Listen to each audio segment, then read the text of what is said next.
ಎಲ್ಲ ಮಾಧ್ಯಮದ ಬಂಧುಗಳೇ,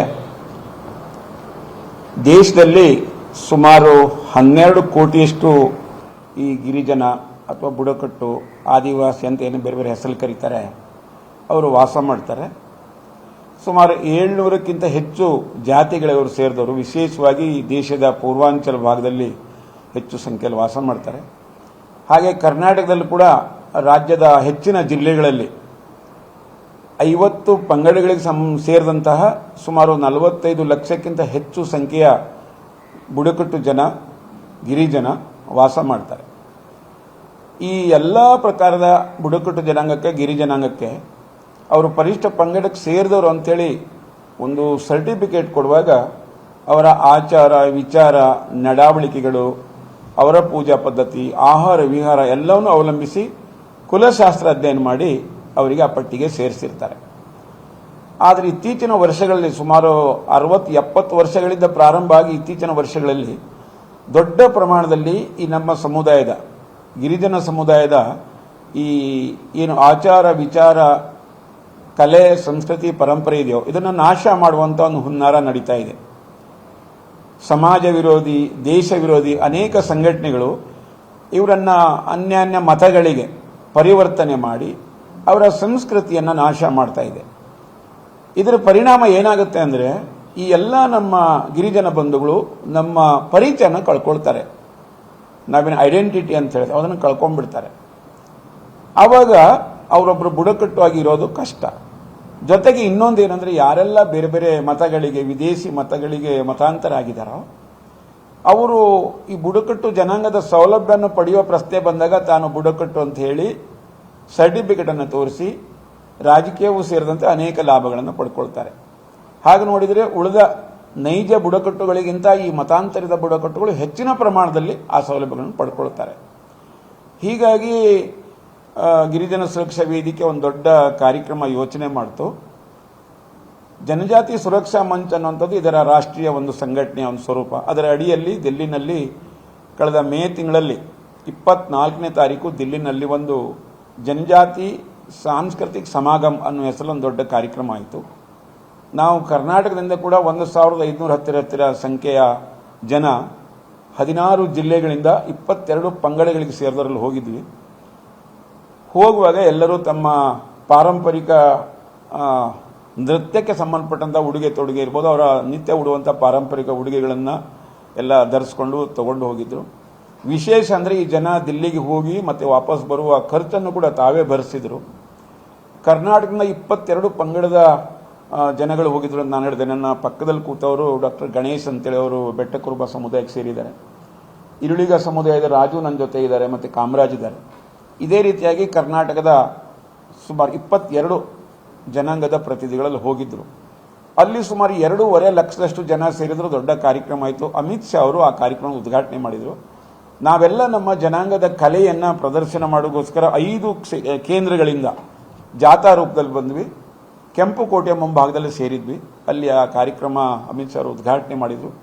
ನಮ್ಮ ಕಲೆಯನ್ನು ಪ್ರದರ್ಶನ ಮಾಡೋದ್ರ ಜೊತೆಗೆ ಇಷ್ಟು ಉತ್ತಮವಾದಂಥ ಕಲೆ, ಸಂಸ್ಕೃತಿ ನಮ್ಮದೇನಿದೆ ಅದನ್ನು ನಾಶ ಮಾಡ್ತಾರೆ. ಜೊತೆಗೆ ಅನ್ಯ ಮತಗಳಿಗೆ ಮತಾಂತರ ಆದಮೇಲೆ ಒಂದು ಥರದ ಕಾನೂನುಬದ್ಧವಾಗಿ ಇರದೇ ಇರುವಂಥ, ಕಾನೂನು ಬಾಹಿರವಾಗಿ ಸೌಲಭ್ಯನ ಪಡ್ಕೊಳ್ತಾರೆ. ಏನು ಸಂವಿಧಾನದಲ್ಲಿ ನಮ್ಗೆ ಅವಕಾಶ ಕೊಟ್ಟಿದ್ದಾರೋ ಅದನ್ನು ಬಿಟ್ಟು ಇನ್ನೂ ಕೆಲವು ಕಡೆ ಡ್ವೆಲ್ ಬೆನಿಫಿಟ್ ಕೂಡ ಪಡ್ಕೊಳ್ತಾರೆ. ಆ ಕಡೆ ಅಲ್ಪಸಂಖ್ಯಾತ ಬೆನಿಫಿಟ್ ಮತ್ತು ಈ ಕಡೆ ಮತಾಂತರ ಆದಮೇಲೂ ಬುಡಕಟ್ಟು ಬೆನಿಫಿಟ್. ಇದನ್ನು ಪೂರ್ವಾಂಚಲ ಕಡೆ ನಾವು ಅಲ್ಲಲ್ಲಿ ಕಾಣಬಹುದು.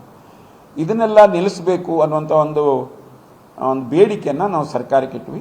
ಅದಾದ ಮೇಲೆ ಅದರ ನಂತರದಲ್ಲಿ 2 ದಿನದ ನಂತರ ಈ ದೇಶದ ರಾಷ್ಟ್ರಪತಿಗಳು ಶ್ರೀಮತಿ ದ್ರೌಪದಿ ಮುರ್ಮು ಅವ್ರನ್ನ ಭೇಟಿ ಮಾಡಿದ್ವಿ. ಅವರಿಗೂ ನಮ್ಮ ಮನವಿ ಕೊಟ್ಟು ಅವರು ಸಹಮತ ವ್ಯಕ್ತಪಡಿಸಿದರು. ದೇಶದ ಗೌರವಾನ್ವಿತ ಪ್ರಧಾನಮಂತ್ರಿಗಳು ಸನ್ಮಾನ್ಯ ನರೇಂದ್ರ ಮೋದಿಜಿಯವರಿಗೆ ನಾವು ಭೇಟಿ ಮಾಡಿ ಮನವಿ ಕೊಟ್ವಿ.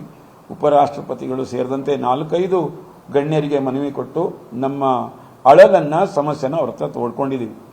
ಎಲ್ಲರೂ ಕೂಡ ಭರವಸೆಯನ್ನು ನೀಡಿದ್ದಾರೆ.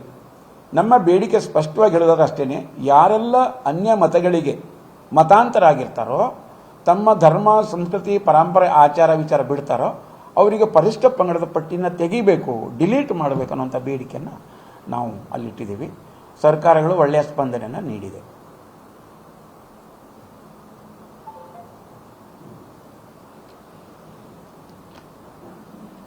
ಗಣೇಶ್ ಮಾಸ್ಟರು ಇನ್ನೂ ಕೆಲವು ವಿಷಯಗಳನ್ನು ಇಲ್ಲಿ ಹೇಳಿ ಕಳಿಸ್ತೀನಿ. ಬುಡಕಟ್ಟು ಜನರ, ವನವಾಸಿಗಳ, ಆದಿವಾಸಿಗಳ ಆಚಾರ ವಿಚಾರ ಸ್ವಧರ್ಮ ರಕ್ಷಣೆಗೋಸ್ಕರ ಭಾರತ ಸರ್ಕಾರದ ಸಂವಿಧಾನಬದ್ಧವಾಗಿ 342ನೇ ಆರ್ಟಿಕಲ್ ಪ್ರಕಾರ ನಮಗೆ ಪ್ರದತ್ತವಾಗಿ ಕೊಟ್ಟಿರ್ತಕ್ಕಂಥದ್ದು ಆದಿವಾಸಿಗಳಿಗೆ 1960ನೇ ಇಸ್ವಿಯಿಂದ ಇಲ್ಲಿವರೆಗೆ 57 ವರ್ಷಗಳು ಈ ಜನಾಂಗದ ಆಚಾರ ವಿಚಾರಗಳಿಗೆ ಧಕ್ಕೆ ಬರ್ತಾ ಇದೆ. ಇವರಿಗೆ ಸಲ್ತಕ್ಕಂಥ ಒಳ ಮೀಸಲಾತಿ ಇರ್ಬೋದು, PVTG ದುರ್ಬಲ ಬುಡಕಟ್ಟು ಗುಂಪುಗಳು ಅದನ್ನು ಮಾಡ್ತಕ್ಕಂಥದ್ದು ಇರ್ಬೋದು, ಈ ಥರದ ಅನೇಕ ಸಮಸ್ಯೆಗಳು 50-60 ವರ್ಷದಿಂದ ನೆನೆಗುದಿಗೆ ಬಿದ್ದಿರ್ತಕ್ಕಂಥದ್ದು ತಮ್ಮೆಲ್ಲರಿಗೂ ಗೊತ್ತೇ ಇದೆ. ಸ್ವಾತಂತ್ರ್ಯ ಬಂದ ನಂತರ ಸಂವಿಧಾನಬದ್ಧವಾಗಿ ಬರೀ 6 ಪಂಗಡ ಮಾತ್ರ ಬುಡಕಟ್ಟು ಜನಾಂಗದ ಪಟ್ಟಿಯಲ್ಲಿತ್ತು. ಇತ್ತೀಚೆಗೆ 52 ಪಂಗಡಗಳು ಪಟ್ಟಿಯಲ್ಲಿದೆ. ಏನು 3 ಕೋಟಿ ಜನಸಂಖ್ಯೆ ಇತ್ತು ರಾಷ್ಟ್ರದಲ್ಲಿ, ಆಗ ಕೊಟ್ಟಂತ 3% ರಿಸರ್ವೇಷನ್ಸು 12 ಕೋಟಿ ಪಾಪ್ಯುಲೇಷನ್ ಆದರೂ ಸುಧಾ ಇವತ್ತು ಅದೇ ಪರಿಸ್ಥಿತಿ ಇದೆ. ಆ ಉದ್ದೇಶಕ್ಕಾಗಿ ನಮ್ಮ ಆಚಾರ ವಿಚಾರಗಳನ್ನ, ಸಂಸ್ಕೃತಿಯನ್ನ, ಸ್ವಧರ್ಮವನ್ನ ಉಳಿಸೋ ದಿಕ್ಕಿನಲ್ಲಿ ನಮಗೆ ಸರ್ಕಾರಿ ಸೌಲಭ್ಯಗಳು, ರಾಜಕೀಯ ಸೌಲಭ್ಯಗಳು, ಶಿಕ್ಷಣ ಸೌಲಭ್ಯಗಳು ಎಲ್ಲ ದಕ್ಕುವಂಥ ರೀತಿಯಲ್ಲಿ ಸಂವಿಧಾನದ 342ನೇ ಆರ್ಟಿಕಲ್ ಇದೆ, ಪರಿಚ್ಛೇದನಿದೆ, ಅದು ತಿದ್ದುಪಡಿ ಮಾಡಬೇಕು ಅನ್ನೋ ಮುಖ್ಯ ಉದ್ದೇಶ ಇಟ್ಕೊಂಡು ನಾವಿಂದು ಈ ರ್ಯಾಲಿಯನ್ನು ಮೇ 24 ರಾಷ್ಟ್ರಾದ್ಯಂತ 28 ರಾಜ್ಯಗಳು ಒಳಗೊಂಡಂತೆ ನಮ್ಮ ರಾಜ್ಯದಲ್ಲಿ 23 ಬುಡಕಟ್ಟು ಜನಾಂಗಗಳು ಒಳಗೊಂಡಂತೆ 1200 ಜನರು ವಿಶೇಷ ಟ್ರೈನ್ನಲ್ಲಿ ನಾವೆಲ್ಲ ಭಾಗವಹಿಸಿ ನಮ್ಮ ಬೇಡಿಕೆಯನ್ನು ಸಲ್ಲಿಸಿ ಇಡೀ ದೆಹಲಿಯಲ್ಲಿ ನಮ್ಮ ಸಾಂಸ್ಕೃತಿಕ ಪ್ರದರ್ಶನವನ್ನು ಕೊಟ್ಟು ಕಾರ್ಯಕ್ರಮ ಏರ್ಪಡಿಸಿ ನಮ್ಮ ಮನವಿಗಳನ್ನ ಸಲ್ಲಿಸಿ ನಾವು ಮತ್ತೆ ನಮ್ಮ ಸ್ವಸ್ಥಳಗಳಿಗೆ ಹಿಂದಿರುಗಿದ್ದೇವೆ.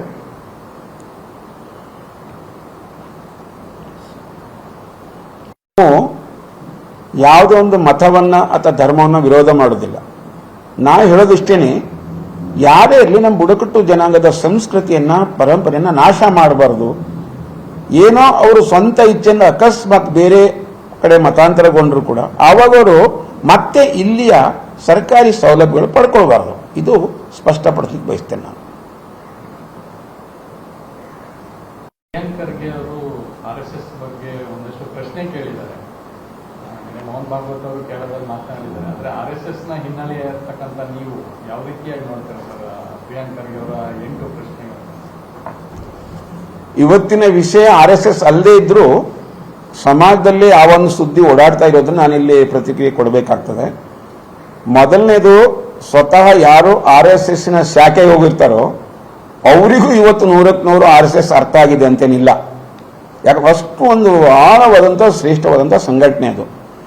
ಇನ್ನು ಪ್ರಿಯಾಂಕಾ ಖರ್ಗೆ ಅವರಿಗೆ ಪಾಪ ಏನು ಗೊತ್ತಾಗತ್ತೆ? ಅವರು ಲೀಗಲ್ ಆಗಿ ಕೇಳಿರಬಹುದು, ಕೇಳಿದ್ದು ತಪ್ಪು ಅಂತ ನಾನು ಹೇಳೋದಿಲ್ಲ. ಆದರೆ ಒಂದು ಸ್ಪಷ್ಟವಾಗಿ ಹೇಳೋದೇನೆಂದ್ರೆ, ಅವ್ರು ಕೇಳೋದು RSS ನೋಂದಣಿ ಆಗಬೇಕು ಮತ್ತು ಲೆಕ್ಕಪತ್ರ ಕೊಡಬೇಕು ಕಾರ್ಯಕ್ರಮಗಳದಂತ. ಬಹಳ ಸ್ಪಷ್ಟವಾಗಿ ಹೇಳಲಿಕ್ಕೆ ನಾನು ಬಯಸೋದು, RSS ನೇರವಾಗಿ ಏನು ಮಾಡೋದಿಲ್ಲ. ಆದ್ರೆ ಒಂದು ಮೇಲಿಂದ ಹೇಳ್ತಾರೆ ಎಲ್ಲವನ್ನು ಮಾಡುತ್ತೆ ಅಂತ.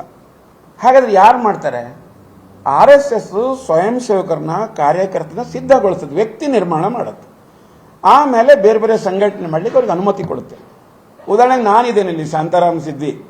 ನಾನು ವನವಾಸಿ ಕಲ್ಯಾಣಾಶ್ರಮ ಅನ್ನೋ ಸಂಘಟನೆಯಲ್ಲಿ ಬುಡಕಟ್ಟು ಜನಾಂಗದ ಮಧ್ಯೆ ಕೆಲಸ ಮಾಡ್ತೀನಿ. ರಾಷ್ಟ್ರೀಯ ಸಂಘಟನೆ 70 ವರ್ಷಗಳಿಂದ ಕೆಲಸ ಮಾಡುತ್ತೆ. ನಮ್ದು ನೋಂದಣಿ ಇದೆ, ಲೆಕ್ಕಪತ್ರ ಇದೆ, ಅಕೌಂಟ್ ಆಡಿಟ್ ಎಲ್ಲವೂ ಇದೆ. ನೀವು ಕೇಳಿರಬೇಕು, ರಾಷ್ಟ್ರೋತ್ಥಾನ ಪರಿಷತ್ ಇದೆ, ಜನಸೇವಾ ವಿದ್ಯಾ ಕೇಂದ್ರ ಇದೆ. ಈಗ ಅನೇಕ ಸಂಘದಿಂದ ಪ್ರೇರಿತವಾದಂಥ ಸಂಘಟನೆಗಳಿದೆ. ಅವರು ಹಣಕಾಸು ವ್ಯವಹಾರ ಮಾಡ್ತಾರೆ, ಅವ್ರು ಲೆಕ್ಕ ಕೊಡ್ತಾರೆ, ಅವರು ಕಾನೂನು ಚೌಕಟ್ಟಿನಲ್ಲಿ ಕೆಲಸ ಮಾಡ್ತಾರೆ. ಸಂಘ ಒಂದು ವ್ಯಕ್ತಿ ನಿರ್ಮಾಣದ ಕೇಂದ್ರ ಅಷ್ಟೇ ಅಲ್ಲ, ಹಣಕಾಸಿನ ಪ್ರಶ್ನೆ ಬರೋದಿಲ್ಲ. ಓಪನ್ ಮೈದಾನದಲ್ಲಿ ನಡೆಯುತ್ತಂತ ಸ್ಪಷ್ಟವಾಗಿ ನಮ್ಮ ಚಟುವಟಿಕೆಗಳು ತೆರೆದ ಮೈದಾನದಲ್ಲಿ ನಡೆಯುತ್ತಂತ ಸ್ಪಷ್ಟವಾಗಿ ಮಾನ್ಯ ಸರಸಂಘ ಚಾಲಕರು ಹೇಳಿದ್ದಾರೆ. ಅದು ಬಿಟ್ಟು ಬೇರೆ ಅದಕ್ಕೆ ಉತ್ತರ ಕೊಡೋಕೆ ಸಾಧ್ಯತೆನೇ ಇಲ್ಲ.